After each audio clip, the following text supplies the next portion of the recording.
Welcome to Agarwal Editorials. Today we are going to discuss the topic relating to UGC की जो recent guidelines आई थी flexible degree tenures के related, तो उसके related article है कि more flexibility and also greater challenges. तो इसमें हम देखते हैं, सबसे पहले हम बात करते हैं कि यूजीसी क्या है, यूनिवर्सिटी ग्रांट्स कमीशन।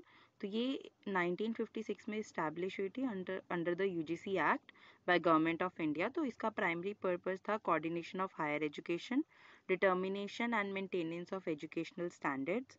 फिर इसके फंक्शंस क्या थे कि ये यूनिवर्सिटीज़ को रिकॉग्निशन प्रोवाइड करती है और फंडिंग एलोकेट करती है हायर एजुकेशन इंस्टीट्यूट्स को, और एक रेगुलेटरी बॉडी की तरह एक्ट करती है फॉर यूनिवर्सिटीज़ एंड कॉलेजेस।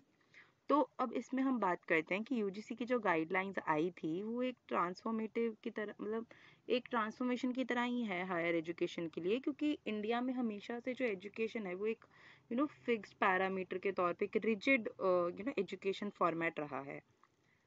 तो अब यूजीसी ने जो रीसेंट गाइडलाइंस दी हैं उसमें ये है कि हम एक्सेलरेटेड डिग्री प्रोग्राम भी कर सकते हैं। मतलब कि अगर कोई 4 साल का प्रोग्राम है तो अगर उसको कोई 3 या 2 साल में या मतलब उससे कम टाइम में बेसिकली ख़त्म करना चाहता है, तो क्या करेंगे, जो क्रेडिट्स पूरे 4 साल के थे वो जितने टाइम ड्यूरेशन में मैनेज कर देंगे ताकि वो जल्द से जल्द कंप्लीट हो जाए। और एक्सटेंडेड डिग्री प्रोग्राम में ये हो जाएगा कि अगर आपके मान लो 30 क्रेडिट्स हैं, मतलब वो तो नहीं होते हैं ऑब्वियसली, वो तो एक मतलब 20-24 क्रेडिट्स तो एक एक सेमेस्टर के ही होते हैं, पर लेकिन अगर मान लो 30 क्रेडिट्स हैं 4 साल के, तो वो उसको अगर वो 5 साल में करना चाहता है या 6 साल में, तो उसको उस तरह डिवाइड कर देंगे। तो ये बेसिकली यूजीसी की गाइडलाइंस आई हैं। अब इसके एडवांटेजेस क्या हैं कि ये ग्लोबली कॉम्पिटिटिव फ्रेमवर्क बना देगा इससे, जैसे ये हमारे रिजिड ट्रेडिशनल सिस्टम को ब्रेक करेगा और हमें एक ग्रेटर बच्चों को एक ग्रेटर फ्लेक्सिबिलिटी और अपनी एकेडमिक जर्नी को प्लान आउट करने का एक तरीका मिलेगा।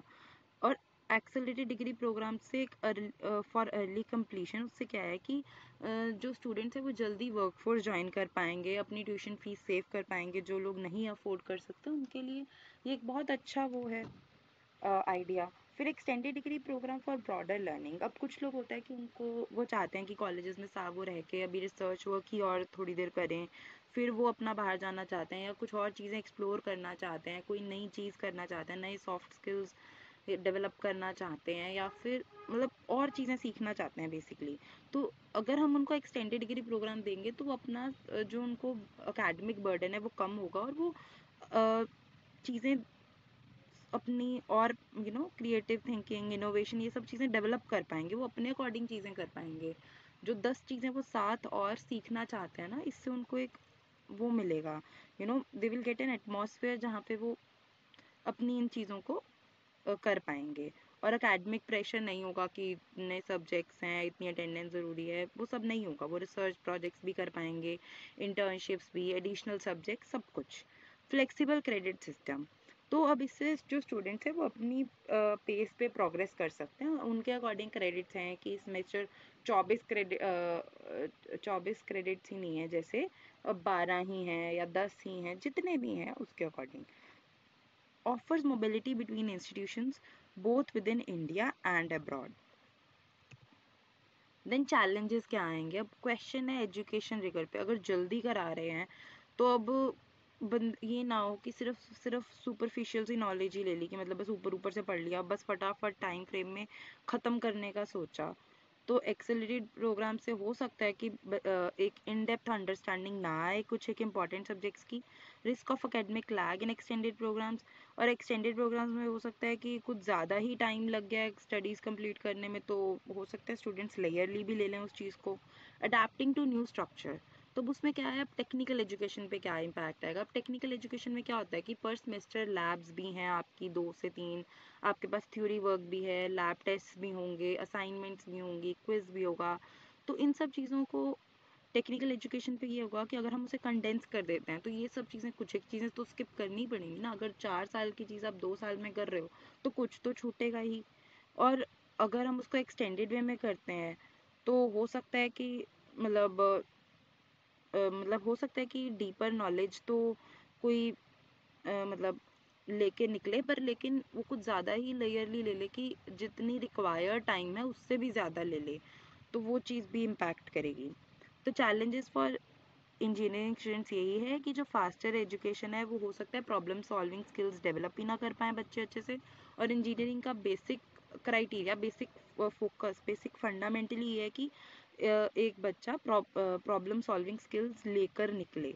और एक्सटेंडेड डिग्री से हो सकता है कि डीपर स्पेशलाइजेशन तो हो जाए, पर लेकिन वही है कि कुछ ज़्यादा ही लेयरली ले लिया, जितना टाइम रिक्वायर्ड है उससे ज़्यादा ले लिया, फिर वर्कफोर्स में आप कब ज्वाइन करोगे, इस तरह हमारी वर्कफोर्स पे भी इफेक्ट आ सकता है और काफ़ी चीज़ें उस तरीके से मतलब इफेक्ट होंगी। प्रैक्टिकल इश्यूज क्या हैं?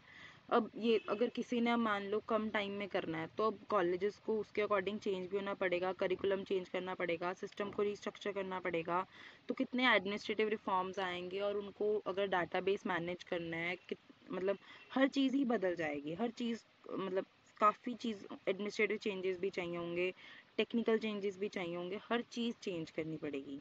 इंक्रीज डिजिटाइजेशन नीड्स, वही डिजिटल टूल्स अब वो है और भी ज़्यादा कॉम्प्लेक्स हो गया होगा कि क्रेडिट ट्रैकिंग करना, इवैल्यूएशन या एकेडमिक रिकॉग्निशन करना, ये सब और ज़्यादा कॉम्प्लेक्स हो जाएगा।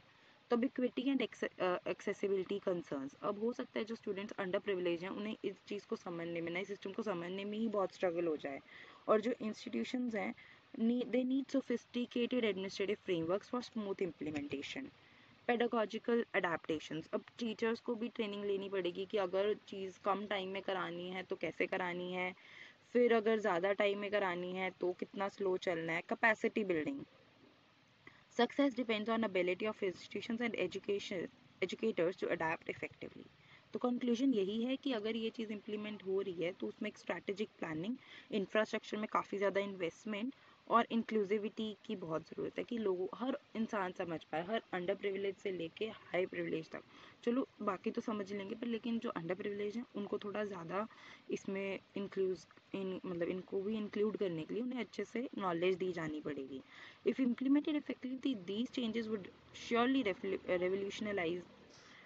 revolutionize the higher education in India.